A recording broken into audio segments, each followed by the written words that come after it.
क्यों Cardi roads Roman Reigns के खिलाफ मैच को लेकर इमोशनल हुए, रॉयल रंबल से जुड़ा ब्रॉक लेसनर को लेकर कुछ इंटरेस्टिंग सामने आ रहा है, सेथ रॉलिंस के रेसलमेनिया प्लान्स क्या हैं, क्या एज रिटायर होने वाले हैं और गंथर कैसे रॉक को पीछे छोड़ सकते हैं, और भी बहुत सारी इंटरेस्टिंग अपडेट्स हैं इस वीडियो में। तो शुरू से लेकर लास्ट तक इसको जरूर देखिएगा। उम्मीद है आप सभी को पसंद आएगी, तो लाइक शेयर सब्सक्राइब करे बिना बिल्कुल भी मत जाइएगा।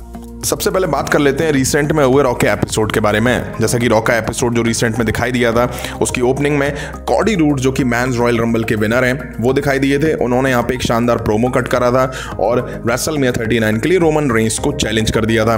वहीं आगे चल के हमें एलिमिनेशन चैम्बर मैच के लिए क्वालिफाई मैच देखने को मिले थे, जो कि काफ़ी सारे सुपरस्टार क्वालिफाई कर चुके हैं। वहीं इस साल एलिमिनेशन चैम्बर में ऑस्टिन थ्योरी अपना यूएस टाइटल डिफेंड करते हुए दिखाई देंगे। वहीं रेहा रिप्ले जो कि वुमेन्स रॉयल रंबल की विनर हैं, उन्होंने भी रेसलमेनिया 39 के लिए शार्लेट फ्लेयर को सेलेक्ट कर लिया था। अब रॉ के रिसेंट में हुए एपिसोड की व्यूअरशिप 2.11 मिलियन रही, जो कि रॉ की 30th एनिवर्सरी जिसकी व्यूअरशिप 2.344 मिलियन थी, उससे स्लाइटली डाउन चली गई। अब अच्छी बात यह है कि रॉ की व्यूअरशिप 2 मिलियन के पार है, वरना एक टाइम ऐसा भी था कि रॉ की व्यूअरशिप 1 मिलियन 1.5 मिलियन के आसपास चल रही थी। तो ये अच्छी बात है कि रॉ की व्यूअरशिप 2 मिलियन से ऊपर है या उसके आसपास हमें दिखाई दे रही है। वहीं मेन इवेंट में हमें Cardi roads versus Finn Balor के बीच मैच देखने को मिला था, जहां पे एज बीट फोनिक्स का भी ब्रॉल जजमेंट डे के मेंबर्स के साथ देखने को मिला था। अब बात कर लेते हैं रेटेड आर सुपरस्टार एज के बारे में। जैसा कि रिसेंट में हुए रॉयल रंबल के एपिसोड में एज ने अपना रिटर्न करा था, उसके बाद हुए रॉ के एपिसोड में एज जजमेंट डे के साथ फिर से ब्रॉल वगैरह में दिखाई दिए थे, जो कि काफ़ी शानदार रहा था, ओपनिंग में भी और मेन इवेंट में भी। वहीं एज को लेकर के चीज़ें ऐसी आ रही हैं कि अगस्त 2023 में एज का जो है वो कॉन्ट्रैक्ट WWE के साथ एंड होने वाला है, और अभी तक एज ने इसको रिन्यू या आगे बढ़ाने को लेकर के कोई बात नहीं करी है, और ना ही WWE के साथ कोई डिस्कशन इन दोनों का हो रहा है। जिसके बाद इस तरह के रूमर्स निकल के आ रहे हैं कि शायद एज अगस्त 2023 के बाद WWE से रिटायरमेंट ले सकते हैं। अब ऐसा होगा या नहीं होगा ये तो खैर आने वाला टाइम बताएगा। वहीं आप लोगों को बता दूं कि रे मिस्टीरियो का भी कॉन्ट्रैक्ट अगस्त 2023 में WWE के साथ खत्म होने वाला है, और वो भी अभी WWE के साथ किसी भी तरह के कॉन्ट्रैक्ट को एक्सटेंड या आगे बढ़ाने को लेकर के बातचीत में बिल्कुल भी नहीं है। तो देखना ही होगा कि एज और रे मिस्टीरियो कॉन्ट्रैक्ट आगे बढ़ाते हैं या रिटायरमेंट के नज़दीक ये दोनों दिखाई दे रहे हैं। अब बात कर लेते हैं रेसलमेनिया 39 के बारे में। जैसा कि मैं काफ़ी सारे सुपरस्टार के रेसलमेनिया 30 प्लान्स आपके सामने रख रहा हूँ, र्यूमर्स के तौर पर, जो रिपोर्ट्स दावे कर रही हैं उनके तौर पर। कुछ सुपरस्टार के तो रेसलमेनिया 39 मैचेस निकल के सामने आ चुके हैं, जैसे कि Roman Reigns versus Cody Rhodes, Rhea Ripley versus Charlotte Flair. But एक रिपोर्ट निकल कर आई है जिसमें कहा जा रहा है कि कुछ सुपरस्टार ऐसे हैं जिनको लेकर के अभी तक WWE के पास कोई प्लान्स नहीं है रेसलमेनिया 39 के लिए। जिसमें नाम जो आ रहे हैं वो हैं Johnny Gargano, Karrion Kross, Alexa Bliss, Ronda Rousey, अलायस, Viking Raiders, Shorty G, Raquel Rodriguez, Dolph Ziggler. और वैसे भी अभी रेसलमेनिया को होने में 2 महीने का टाइम है, लगभग 60 दिन बचे हुए हैं। तो हो सकता है कि कुछ नामों को लेकर के WWE आगे हमें प्लान्स दिखा दे और इन सुपरस्टार में से कुछ सुपरस्टार इन्वॉल्व दिखाई दें रेसलमेनिया 39 के बिल्डअप में। अब बात कर लेते हैं इंटरकॉन्टिनेंटल चैंपियन गंथर के बारे में। जैसा कि Gunther as a intercontinental champion काफ़ी सारे रिकॉर्ड बना रहे हैं, काफ़ी सारे रिकॉर्ड ब्रेक कर रहे हैं। रिसेंट में गंथर रॉयल रंबल में आयरन मैन के तौर पर निकल के सामने आए, जब वो 1 घंटा 11 मिनट से भी ज़्यादा 30 मैन रॉयल रंबल का पार्ट रहे। वो बात अलग है कि कॉडी रूड्स ने उनको एंड में एलिमिनेट कर दिया। अब आपको बता दूं, गंथर का इंटरकॉन्टिनेंटल टाइटल रन 235 डेज यानी कि 235 दिनों का हो गया है। रिसेंट में इन्होंने कॉडी रूड्स जो कि 234 दिन तक चैंपियन रहे थे, और पैट पैटरसन जो कि 232 डेज यानी कि 232 दिनों तक चैंपियन रहे थे, इनका रिकॉर्ड उन्होंने रिसेंट में ब्रेक कर दिया है। अब गंथर का चैंपियनशिप रन काफ़ी ज़बरदस्त और डोमिनेट चल रहा है। अगर वो कुछ हफ्ते और टाइटल अपने पास रखते हैं तो वो शेल्टन बेंजामिन का रिकॉर्ड भी तोड़ सकते हैं, जो कि 244 डेज का है।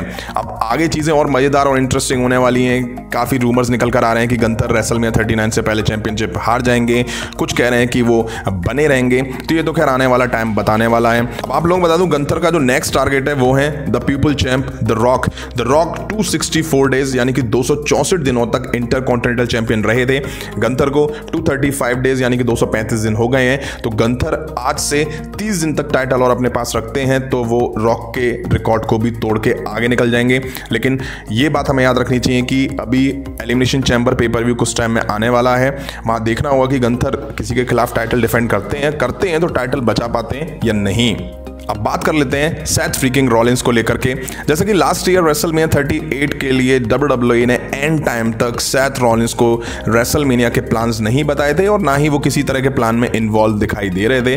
रीजन था कि उनको कॉडी रूड्स के अगेंस्ट मैच दिखने वाला था। कॉडी रूड्स का रिटर्न WWE सीक्रेट रखना चाह रही थी, इसी वजह से सेथ रॉलिंस के साथ ऐसा हुआ था। लेकिन इस साल यानी कि रेसलमेनिया 39 में ऐसा नहीं होने वाला है। सेथ रॉलिंस का मैच रॉयल रंबल में टीज कर दिया गया है जो कि लोगन पॉल के खिलाफ होने वाला है। रॉ में बैक स्टेज जब इंटरव्यूअर ने सेथ रॉलिंस से लोगन पॉल के बारे में पूछा तो उन्होंने कोई कमेंट नहीं करा है। वहीं रूमर इस तरह के आ रहे हैं कि Seth Rollins versus Logan Paul के बीच हमें मैच दिख सकता है। वहीं कुछ लोगों का मानना यह है कि Seth Rollins versus Logan Paul के बीच मैच जो होगा वो Roman Reigns versus Logan Paul के बीच हुए मैच से काफ़ी शानदार होने वाला है। सेथ रॉलिंस प्रोमो में मास्टर हैं और जिस तरह की गिमिक में वो दिखाई दे रहे हैं तो वो इस मैच को काफ़ी इंटरेस्टिंग बना लेंगे। वहीं लोगन पॉल तो यार अपने हाई फ्लाइंग मूव्स और जो रेसलिंग स्किल्स दिखा रहे हैं वो एक नॉन रेसलर से भी बढ़कर हैं। तो देखते हैं Seth Rollins versus Logan Paul के बीच अगर रेसलमेनिया मैच होता है तो कैसा होता है। अब बात कर लेते हैं कॉडी रूड्स के बारे में जिन्होंने रिसेंट में रॉयल रंबल में रिटर्न ही नहीं करा, उन्होंने मैंस रॉयल रंबल जीत के रेसलमेनिया 39 के मेन इवेंट का टिकट भी कटा लिया है।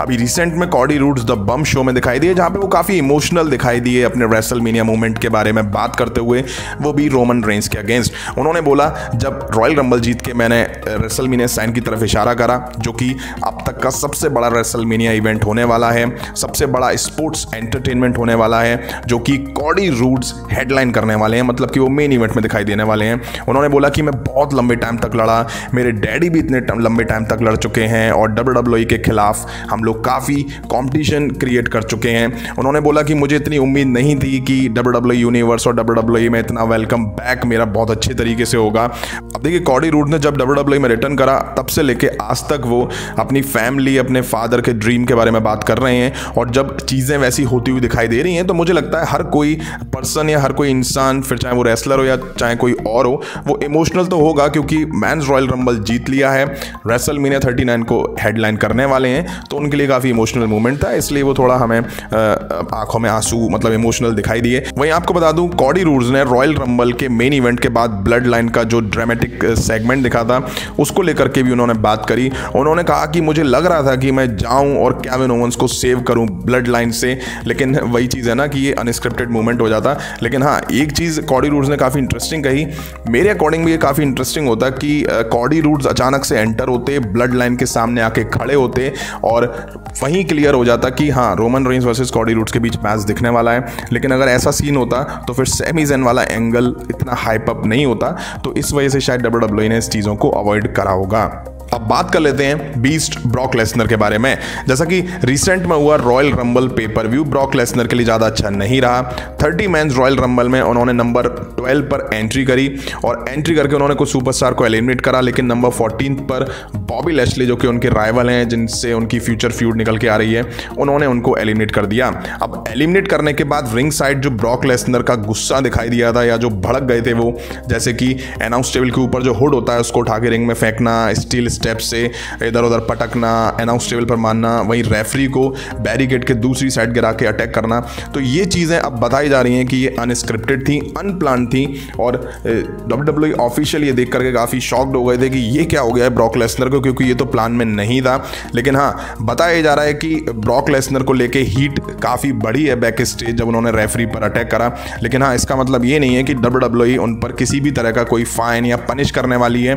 WWE भी किसी तरह तरह के मूड में नहीं लग रही है कि वो ब्रॉक लेसनर को अब उनके इस एक्शन के लिए पनिश करने वाली है। अब हो सकता है कि साइलेंटली पनिश कर दे, लेकिन मुझे नहीं लगता है कि इसके लिए पनिश करा जाएगा।